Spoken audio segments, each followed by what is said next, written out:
Well, howdy, folks. My name's Reagan. Welcome back to the GWP Homestead. It's the coldest night of March so far. And of course, that means we've got baby goats on the ground. We're going to get in here and see what's going on.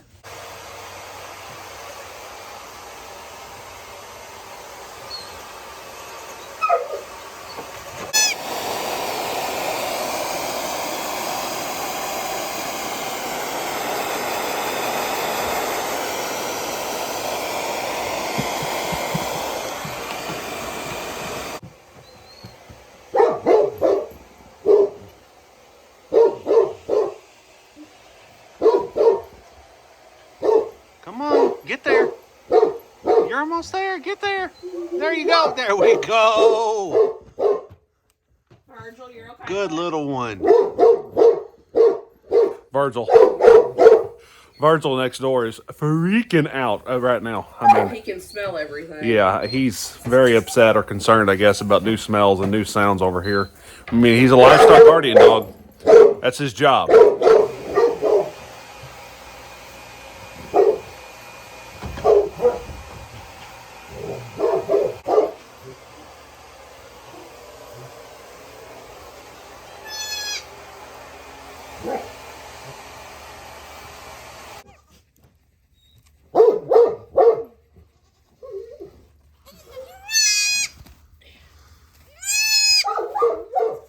You got lungs. Hello. Don't mind me, you know. Just a guy and his goat.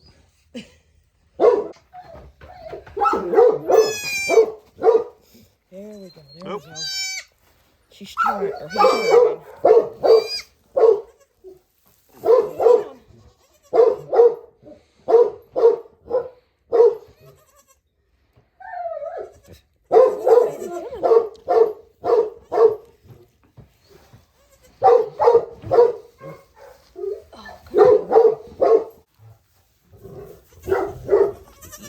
Look, the baby, not the towel.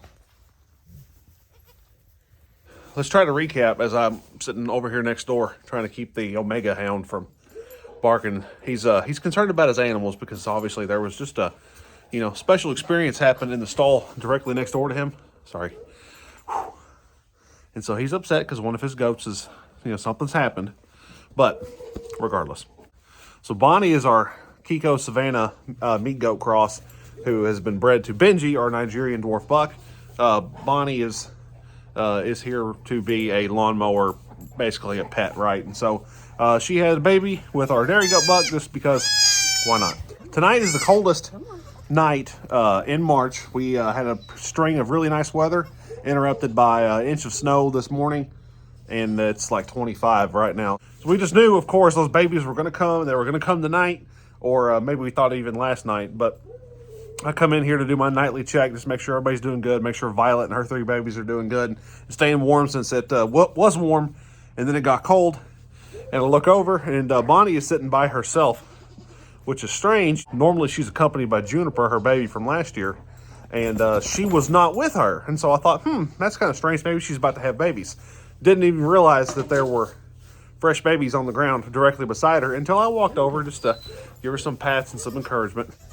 So Bonnie actually had 3 babies. One of them was stillborn. It looked pretty underdeveloped. So we got it out of the stall. And the other 2 that she's got in there with her now are little boys, little bucklings. Man, it's cold, but they're doing good. Megan's trying to get the youngest one to nurse. If we get him to nurse, and I think he is at the moment. At least he's trying. He's trying really hard. He's up on his own. Well, there you go. She just spoke to me from the other side of the wall. So he's up, standing, trying to nurse on his own. Never a dull moment. Let's not forget either that my beautiful bride here is dealing with both strep and COVID. She's out here in 25-degree weather doing her goat lady thing.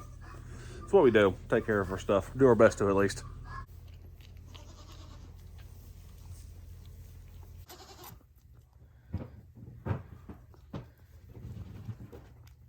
Megan made up a nice little straw paddock. The baby boy male is buried down in there. That's the youngest one that we're monitoring. But they're at least adjacent to the heat lamp.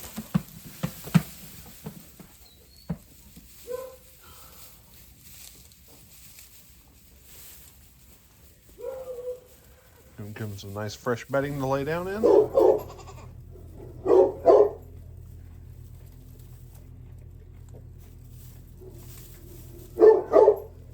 We got everybody settled in for the night now, and yeah, it's cold out there, but you know, we got everybody was nursing. We got to see everybody nurse. Everybody got to stand up on their own and nurse on their own. So, you know, they're down there. They're with their mom. We'll check back in on them in the morning.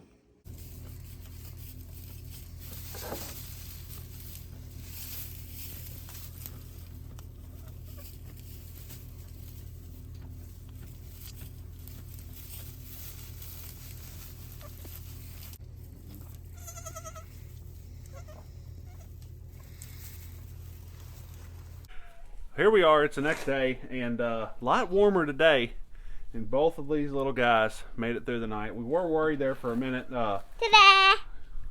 White flowers. I got 2 sunflowers, Dandelions, there you go. and I have 2 white flowers. Yep. So I got up last night. I mean, these guys came late, and I ended up getting up about 12:30. I mean, I hadn't even fallen asleep yet. And the little one here, that was so... not really weak, but he was much younger than the other one. He wasn't nearly as strong as that other one over there. Got him up, and I thought he'd gone already.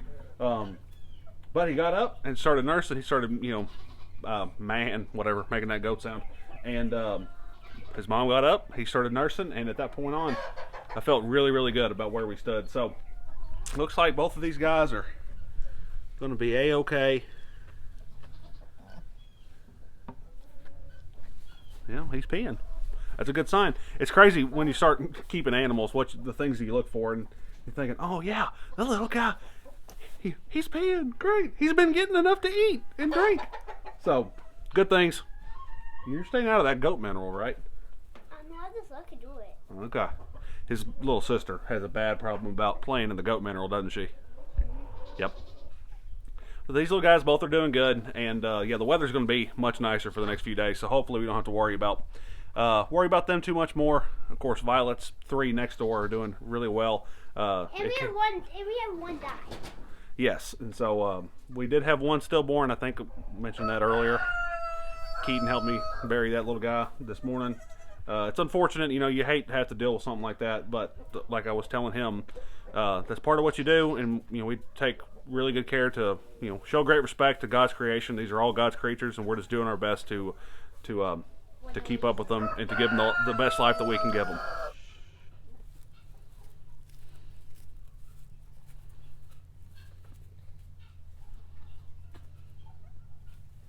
Got a few more baby goats coming later in the year. Our next due goat is Brandy Carlisle, who is kind of toward the end of April, so it's going to be a little bit. We've got just a little bit of a break, which is not how we intended it, but I'm not really upset about it because we've got a lot of baby goats that we're trying to keep up with, and we don't have a ton of space for them. Maybe that's something we'll have to do in the future, is build another kidding stall.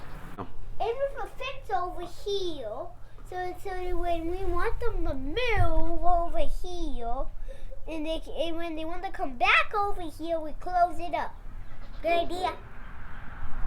I think that'll work. I think that'll work. It will.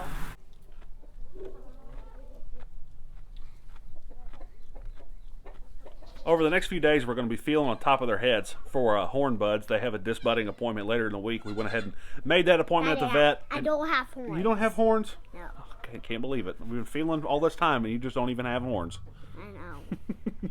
I'm not a goat. We went ahead and made that appointment and figured that Bonnie's kids would be here, and if they needed to go, they'd be old enough at that point, and it's going to work out well. Benji, their dad, is polled, which means he's naturally hornless. We expect some of his offspring, maybe not all, but some, to carry that trait, and just one of them may be polled, one of them may not be. It'll take a few days before we can really determine whether or not that's going on. So once we get that taken care of, we'll have a video following up about that. But yeah, maybe it won't be every goat will need to be disbudded, but some, surely. I reckon that'll about wrap us up for the day. We got 2 new baby goats, brings our total for this year up to 5. We are just so happy to have you guys along. Thank you so much for watching this video and for watching our channel and for supporting us in that way. We really can't thank you enough. My name's Reagan. Keaton Homestead. This is Keaton. We'll see y'all soon.